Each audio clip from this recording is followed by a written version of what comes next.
ce mot-là, systémique. Est-ce que vous pouvez nous dire ce que ça signifie pour l'avenir de l'université? Mais en fait, cette notion de systémique vient du fait que la mutation et la transformation que l'on opère sur l'université s'opère à toutes les échelles. Elle s'opère sur la manière de permettre à des jeunes d'accéder à de la connaissance et de développer de la compétence, la manière dont l'université va faire sa recherche, la manière dont elle interagit avec ses territoires. Et donc tout ça, c'est un système dont chacune des parties ressemble à un puzzle. Et donc s'il y a une des pièces de puzzle qui n'est pas bien articulée avec les autres, on pourrait avoir des difficultés où notre projet ne serait pas cohérent. C'est ça, c'est vraiment le fait que la transformation fait système. À pour toutes les missions de l'université, de la formation, de la recherche, de l'insertion, de la relation avec le monde socio-économique, de l'international.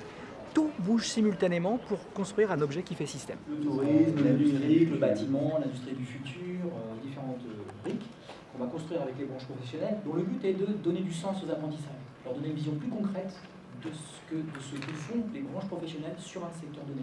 Et donc les métiers du port, ça s'adresse à tous, parce que dans les métiers du port, vous avez des juristes, vous avez des gens qui sont dans le génie civil, vous avez des informaticiens, il y a toute une grande diversité. Donc chacun des étudiants qui prend une majeure, quelle que soit sa majeure, peut choisir ses mineurs métiers du port, et on espère, c'est pas une intention évidemment, que ça contribuera à la lutte contre le décrochage pour notre cerveau, parce que grâce au sens qu'on donne aux apprentissages.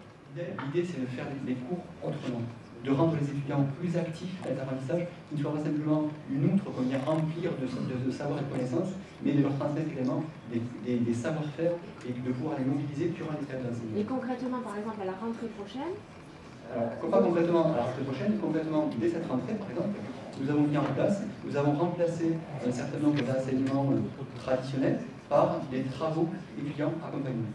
Ces travaux étudiants accompagnés, ce sont des travaux dans lesquels les étudiants sont en situation de mise en activité pour résoudre des problèmes complexes, pour répondre à des questions qui nécessitent de travailler en équipe, et donc qui les rendent actifs dans leur apprentissage. Ils ne sont pas simplement là à écouter un enseignement, mais ils vont devenir acteurs de la construction de leur propre connaissance. On sait que des enjeux majeurs de la connaissance aujourd'hui, de l'éducation, ce n'est plus la transmission des connaissances. Les connaissances, elles sont accessibles partout. Donc ce qui est l'élément clé, c'est arriver à exploiter ces connaissances pour résoudre des questions complexes, pour résoudre des questions où il faut faire intervenir des marges entre des disciplines, etc. Et donc pour répondre en fait à une exigence qui est celle de la créativité. Ce qu'on souhaite avoir, c'est des étudiants qui sont créatifs.